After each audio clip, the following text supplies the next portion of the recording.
Hi Fraser, Christian, Coastal Survival.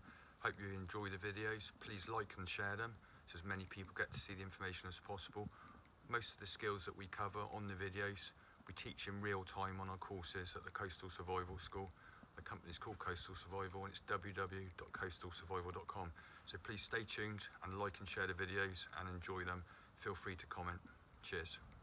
This video we're going to cover being out having to get emergency shelter with no tarpaulins, no tent, etc. Just using a tree and what we find around us, okay, and then the other branches and trees.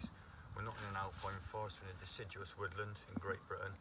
There's not loads of pine trees around here, so we can't make that classic alpine shelter. We'll always improve. We want to just get basically sorted, okay? So, the other video I've talked about why we're going to use a tree. Offering plenty of wind protection, and what we want to do now is make something to sit on, okay? So it's not sub-zero, it's just gone down to about 0 at the moment. The sun's making it a little bit warmer, but it's been raining for months, nearly all year it's been raining. Most of the wood around us, okay, is wet. What we are going to find is some dead standing firewood, okay, which we can get down in a little bit. What I'm going to do first of all is all of these sticks around me, okay, and I can see that these are dead and dry, okay, and I'm going to gather as many as I can, snap them up if I can if they're too big. I just want to reduce the amount of energy I'm using now, okay, because it's going to be depleting. I haven't got refreshed energy stored unless I've got loads of food with me. Never rely on finding wild food, okay. We should have a pack with us anyway, but we're presuming possibly we've lost that pack, okay, and in future videos we're going to talk about the basic kit that you need to carry, okay, and it's a lot more simpler and a lot less inexpensive than you might think. So anyway, we'll get as many sticks as we can, okay. We've talked about why we don't have green stuff in our shelter anyway, okay, so I'm just going to trample that down rather than use up loads of energy to get rid of it, okay. I can see that the leaves are nice and dry, the sun's on it, and we've spoken about being south facing, okay, so we're just going to get as many as we can, especially anywhere where it's like they're off the ground and a little bit dry, okay. And even if they're a little bit wet, we put them on the base. They can go on the floor. The wettest stuff will go on the floor and the drier up, okay. So it won't take me too long,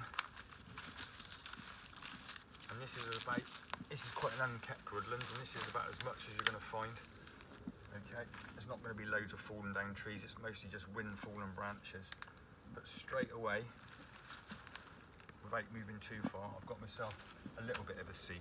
So what I'm going to do now is carry on scavenging all of the sticks in my vicinity, okay, all the time looking for other options as far as water, shelter, fire and food, constantly thinking about progressing, but straight away just addressing somewhere to have some type of shelter, something to keep me out the wind and a little bit out the elements. So first thing you want to do, I say, is make what I call a crow's nest, and we'll build that up till we can almost sit on it.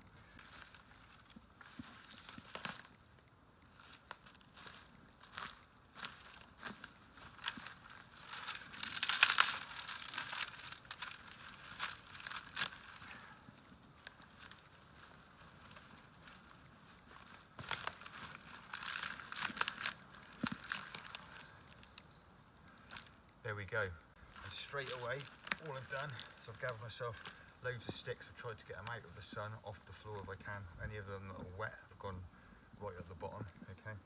And then 2 standing nettle stalks and cow parsley stalks are some first primary sticks for the fire, and also some tinder.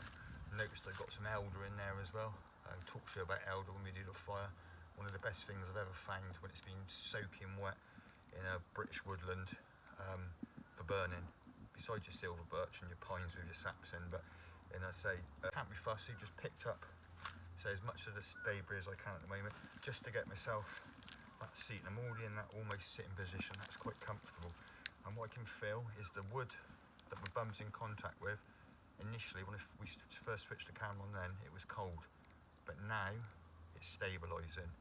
And what you can see, having stacked this up, is basically not worried about it too much, it's crisscrossing. And what I've got in there is air.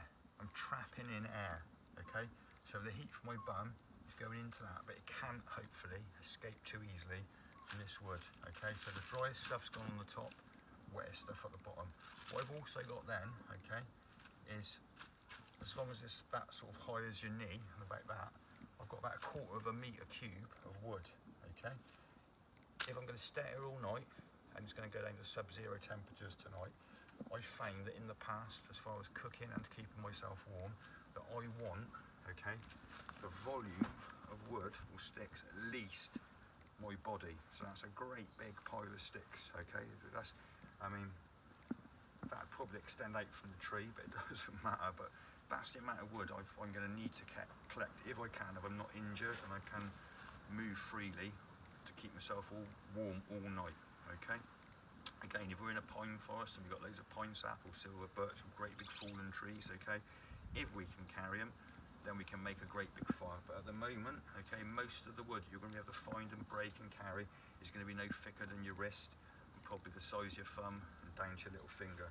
So we've got ourselves up off the ground, we're out of the wind, okay. If it rains, so if it rains from that way, I'm going to keep a little bit dry. The other thing I've considered before I've done this, if it wasn't obvious, I've looked up in the trees above me to make sure there's no hanging branches or immediate deadfall that's going to fall down on me, okay?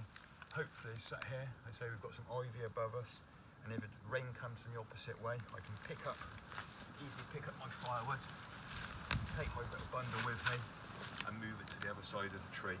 Okay, and that's the first way that we can keep slightly out of the elements with nothing but clothes on our back. And you shouldn't ever go out without shelter, fire, water and food.